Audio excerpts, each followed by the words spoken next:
Kita ketahui bahwa rencana kenaikan ini sudah mulai tercetus ya di tahun kemarin dan seperti memang ini akan mereka realisasikan. Kenapa mungkin kita lihat perkembangan ekonomi di Amerika, baik itu inflasi di sana, terus tenaga kerja di sana sudah memungkinkan untuk itu. Amerika ini sebelum terjadi pandemik ini memang sudah mengalami krisis, apalagi setelah pandemik yang cukup berkepanjangan ini 2 tahun ini dan mereka sudah eh, cukup terpuruk dan saatnya sekarang mereka sudah mulai ada pertumbuhan ekonomi, geliat ekonomi di sana mulai terlihat. Untuk itu Bank Sentral Amerika, The Fed pastinya melihat kondisi ini dan mereka akan mengantisipasi kondisi-kondisi yang ada di sana dengan menaikkan suku bunganya dan juga melakukan tapering, pengurangan belanja sosial berharga di sana, bahkan ini akan terjadi percepatan. Dan itu berdampaknya tidak hanya di Amerika sendiri, di global market termasuk Indonesia ini akan berdampak.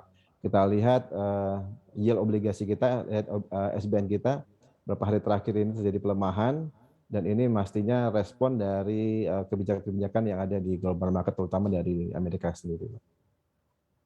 Baik, tapi kalau Anda lihat Maret ini waktunya terlalu cepat atau tidak sih? Menurut saya mungkin timing mereka untuk menaikkan sih memang di semester ini ya, karena memang terakhir kita dengar mereka bisa menaikkan 2 atau 3 kali bahkan di tahun ini untuk The Fed sendiri dan itu karena kondisi di sana yang sudah harus mereka ambil karena kondisi pasar keuangan maupun pasar ekonomi secara umum di sana gitu.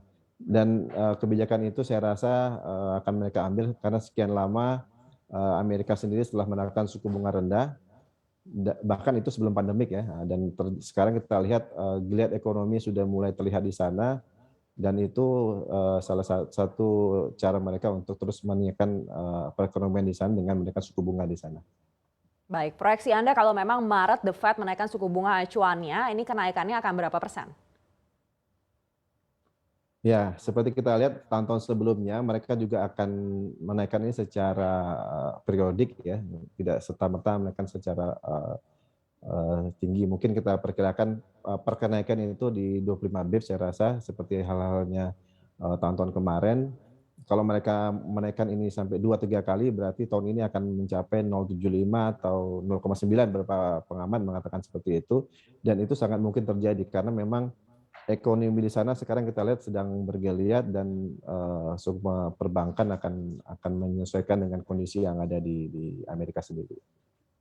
Baik, kalau memang 25 basis point di bulan Maret tadi, lalu seperti apa efek terhadap surat berharga kita?